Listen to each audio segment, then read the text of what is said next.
If you look closely at Godzilla, you'll notice that he doesn't have any scales like most lizards. He seems to have this warped skin, and this is no coincidence. Godzilla was intentionally designed to look like people suffering from radiation poisoning.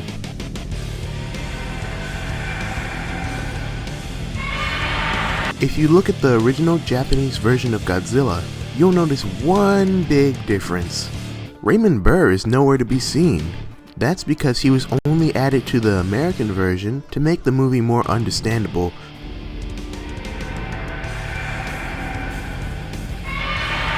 With a series as large as Godzilla, there's definitely going to be some cut content and cancelled ideas. One of the more interesting ones is Godzilla vs. Ghost Godzilla. The story is that the original Godzilla came back from the dead and fights the modern one.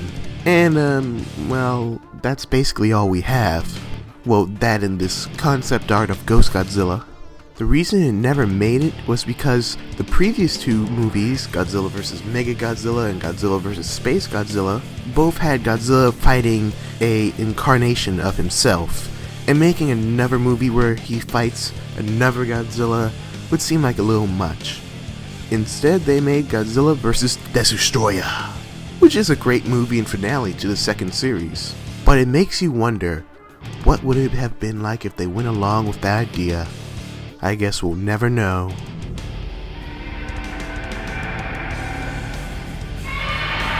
Many people might look at the first Godzilla movie and think it was made with a relatively cheap budget, but that's not true at all. It was actually made to be a blockbuster film at the time, and was the most expensive movie ever made.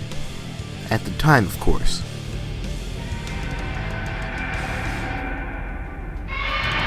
You might know some of the Godzilla cartoons, like the Hanna-Barbera cartoons or the 1997 American Godzilla, but I doubt you ever heard of this one. This show is called Godzilla Island, and it's pretty interesting, at least the animation. It's all made by animating the figures they sold in stores, but it's not stop motion, no. They take these figures and shake and move them around like a 5-year-old playing with their toys. It's fucking hilarious. I mean, what was the budget on this? A gift card to Toys R Us? Regardless, it's okay, and there's over 250 3-minute episodes out there. I mean, it's pretty hard to find it online, so you might be better just spending the $30 on the DVD.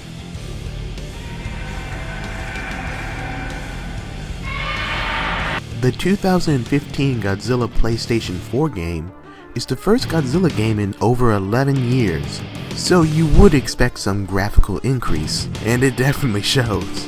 It is without a doubt the most detailed version of Godzilla ever created. How did they do this? Well, they hired the artists of SH Monster Arts figures to design the models. For those who don't know, SH Monster Arts is a division of SH Figure Arts who makes the most posable, detailed figures you could dream of.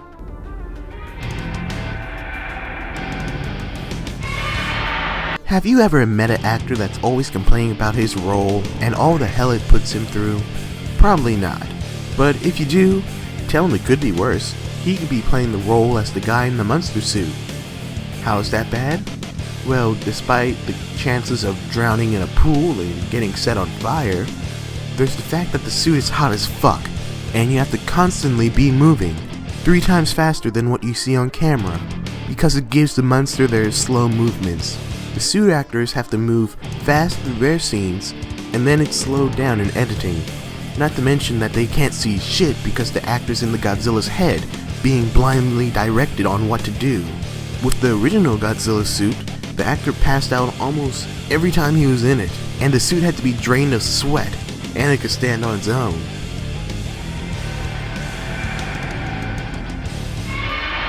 Ray Harryhausen held a grudge with Godzilla and its creators because he believed that the idea and look of Godzilla was taken from his stop-motion movie, The Beast from 20,000 Fathoms. In it, a radioactive lizard awakened from a nuclear explosion starts sinking ships and terrorizes a major city, and is finally killed by a special weapon. I don't know what he means. They don't seem to like it all. By the way, I didn't show any footage from the movie, but here's the poster.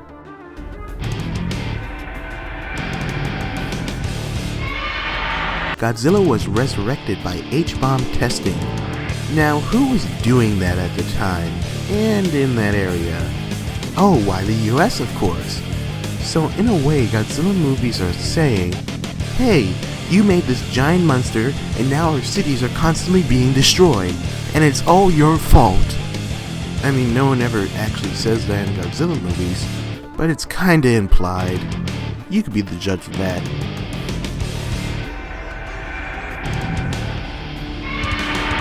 Godzilla's co-creator, Eiji Tsuburaya, created a new movie style called suitmation, the art of putting someone into a monster suit and having them act out their scenes in a scaled model, giving the illusion of a giant monster.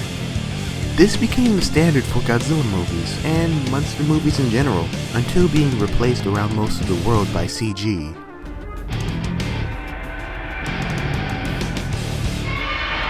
Japan is not a big fan of us making Godzilla movies or shows. This is mainly because of the Hanna-Barbera cartoons, the 1997 movie, and even the 2013 movie. All of them have been met with heavy criticism, and I'm kinda sure they're not looking forward to the next two sequels.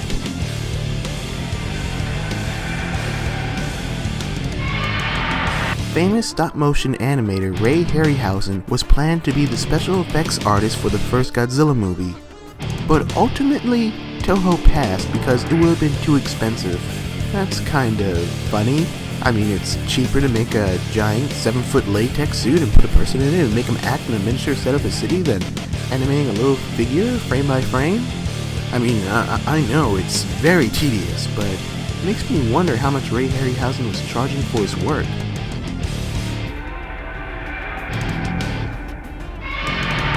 Godzilla is one of few fictional characters who have a Hollywood star on the Hollywood Walk of Fame. He got it back in 2004 when his last Japanese movie came out, Godzilla Final Wars.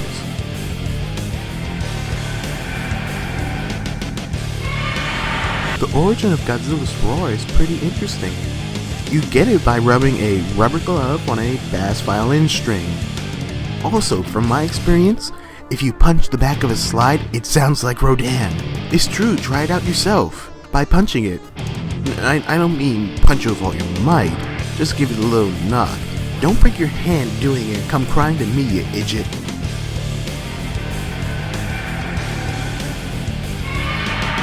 There's a scene in the '54 movie where Godzilla destroys one of the theaters it can be viewed in. This kinda upset the audience, and by upset, I mean it had them running out of the theater, fearing that any second this place was going to be destroyed. I would laugh, but this was back when people were having heart attacks and dying from watching Dracula and Frankenstein.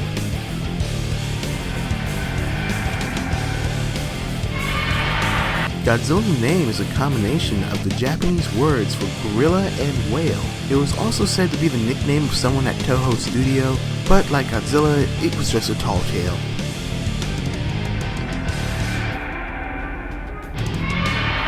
Contrary to popular belief, Godzilla doesn't actually breathe fire. What he really does is generate and send out a radioactive beam from his mouth, which he can also send out from just about every other part of his body, which is called a radiation pulse.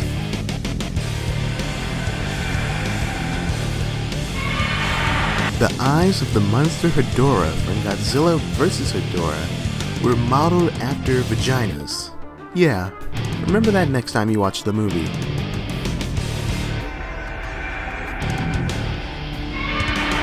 Over the years, Godzilla has fought or was planned to fight a bunch of interesting characters. These include King Kong, Charles Barkley, the Fantastic Four, the Avengers, Wolfman in a fan film, and Batman.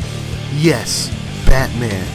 The Joker was going to take control of Godzilla and pin him against Adam West Batman. Why did this not get made? Hey guys, thanks for watching. Remember to like and subscribe if you want, of course. And also if you want, check out some of my other videos.